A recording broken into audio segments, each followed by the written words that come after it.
حي على الفلاح.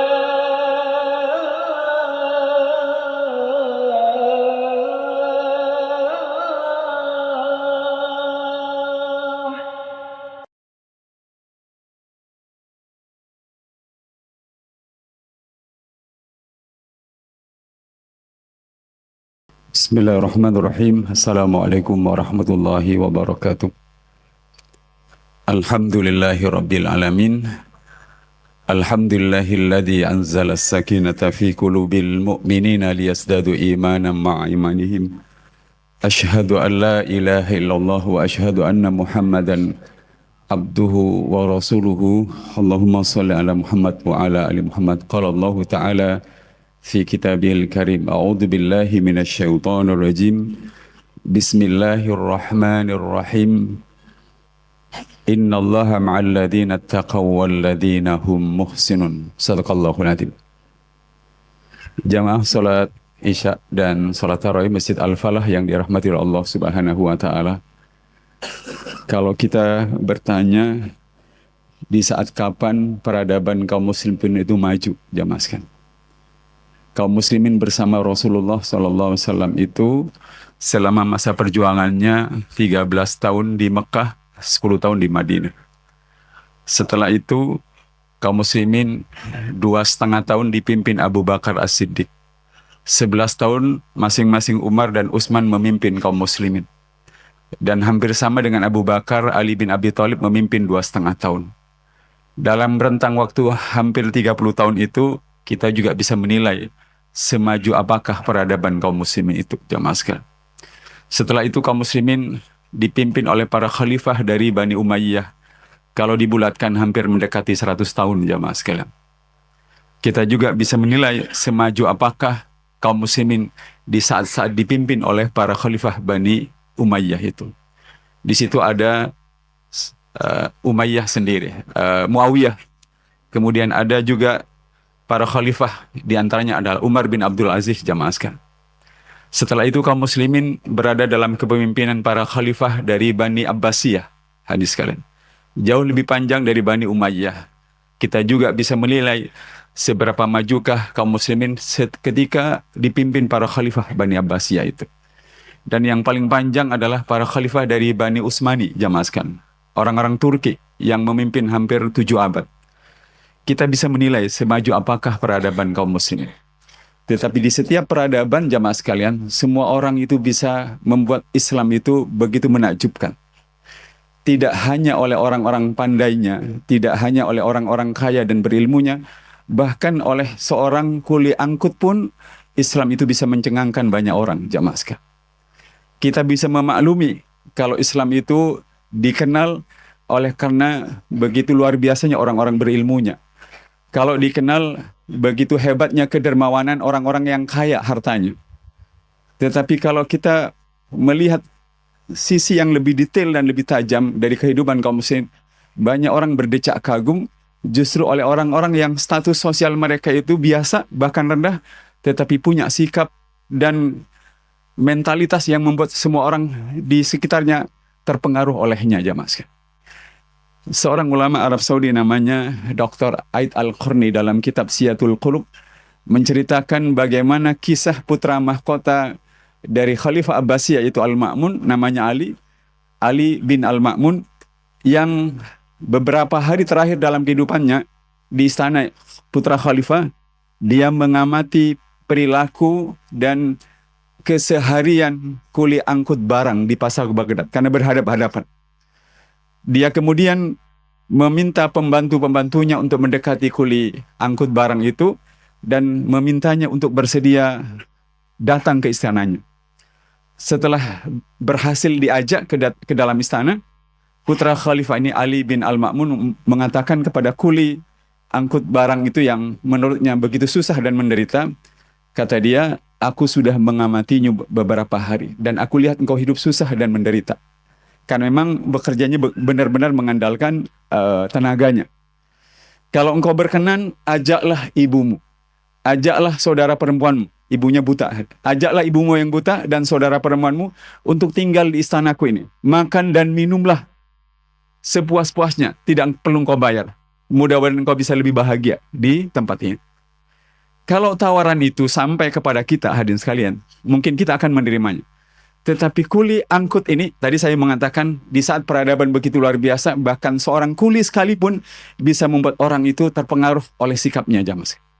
Apa jawaban kuli itu, hadirin sekalian? Dia mengatakan, wahai putra khalifah, tidak ada kesusahan kalau orang tidak berbuat dosa. Tidak ada penderitaan kalau orang itu tidak durhaka. Dan tidak ada kesedihan kalau orang itu tidak berbuat keburukan, jamaah sekalian. Saya ulangi hadirin sekalian, wahai putra khalifah, tidak ada kesusahan kalau orang tidak berbuat dosa.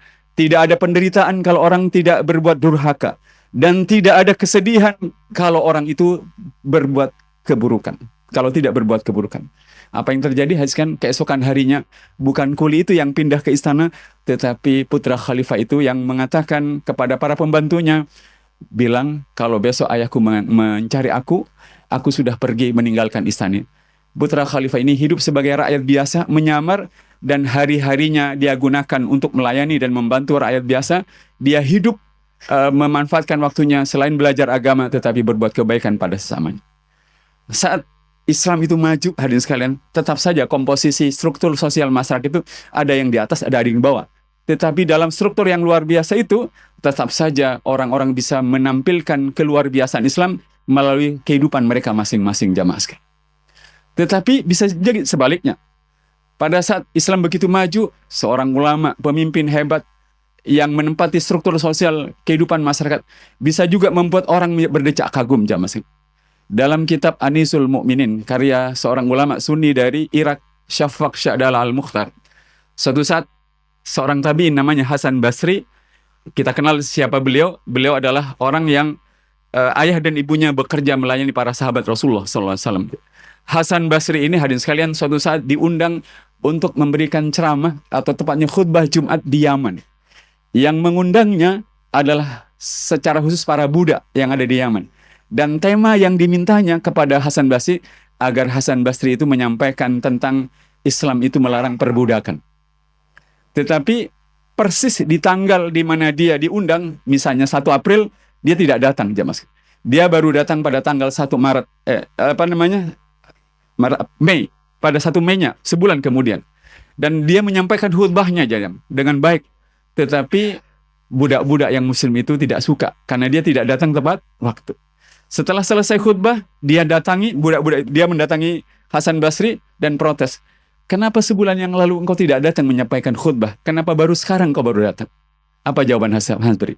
Sebulan yang lalu, aku belum mendapatkan rezeki dari Allah Subhanahu wa Ta'ala. Baru 1 hari yang lalu, aku baru mendapatkan rezeki dari Allah, lalu aku bebaskan budak, lalu baru aku bisa mengatakan bahwa Islam melarang perbudakan. Hadirin, kita semuanya bisa membuat semua orang itu kagum pada Islam melalui tindakan dan perbuatan kita. Tidak harus menunggu yang kaya, yang miskin jadi kaya. Tidak harus menunggu yang berkuasa tiba-tiba menjadi menderita, tidak. Tetapi dengan menampilkan semua keluarbiasaan itu dalam bentuk kepribadian, maka orang akan mulai menyadari betapa indahnya Islam itu. Hadirin mungkin protes, Ustaz Arkom, itu kan di zaman lalu. Saat Gaza diserang oleh Israel. Kawan-kawan dokter dan para medis dari seluruh dunia di sebuah tenda pengobatan, jamaah sekalian, didatangi oleh anak kecil yang jualan minuman kalengan, jamaah sekalian. Dia menawarinya. Para dokter itu. Para dokter dan para perawat itu iba, lalu mereka secara sembunyi-sembunyi mengumpulkan uang untuk diberikan kepada anak kecil yang menjual itu. Begitu terkumpul, begitu banyak, kira-kira jumlahnya mungkin kalau di ini kan memang sangat besar dan luar biasa. Dan begitu hendak diberikan kepada anak penjual ini, dengan penuh wibawa, dengan penuh rasa hormat, anak kecil ini mengatakan, dokter, rezeki yang saya terima dari Allah dengan berjualan minuman ini sudah cukup banyak. Jangan berikan pada saya, berikan saja pada pejuang negeri ini yang sedang menjaya melawan Israel itu, hadisnya. Alangkah menakjubkannya Islam ini kalau orang yang ada di bawah punya sikap semulia itu. Dan alangkah menakjubkannya ketika ada orang yang di atas punya ilmu itu juga seluar biasa itu, jamaah. Oleh karenanya jangan berkecil hati. Kita akan bisa membuat orang itu akan respek dan menghormati agama ini kalau kita pertama-tama menjadi orang yang bersungguh-sungguh luar biasa melaksanakan apa yang Allah perintahkan.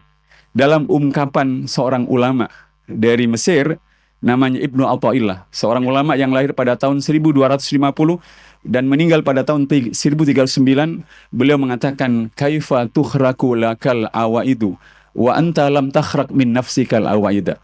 Bagaimana bisa kalian akan memperoleh hasil-hasil perjuangan hidup yang luar biasa kalau kalian tidak melakukan hal-hal yang luar biasa? Jamaah sekalian, mungkin Allah meletakkan dan menitipkan harta di kita sedikit, tapi kita bisa melakukan hal yang luar biasa dengan yang sedikit itu.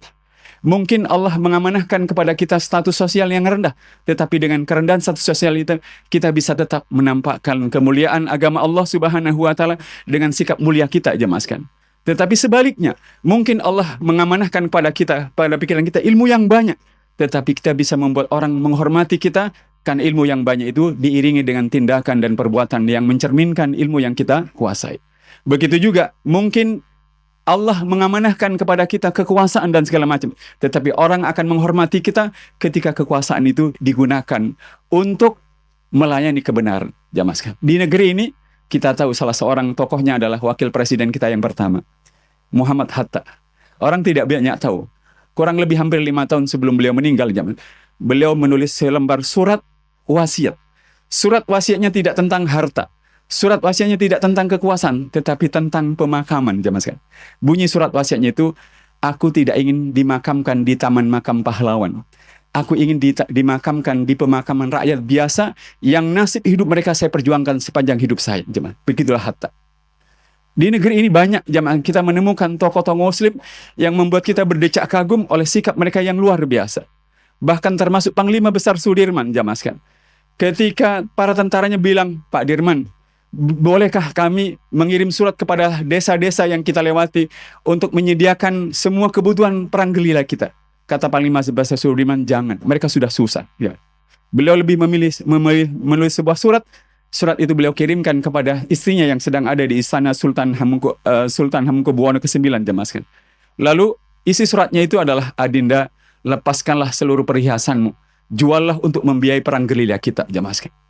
Hadirin, mudah-mudahan kita bersyukur kepada Allah apapun yang Allah berikan kepada kita.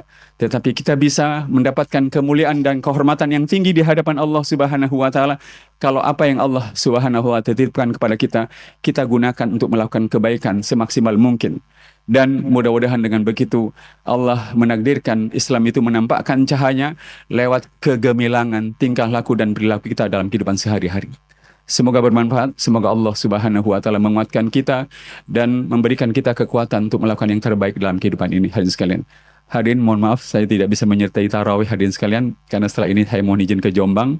Semoga Allah Subhanahu wa Ta'ala membersamai kita. Wabillahi taufiq wal hidayah. Wassalamualaikum warahmatullahi wabarakatuh.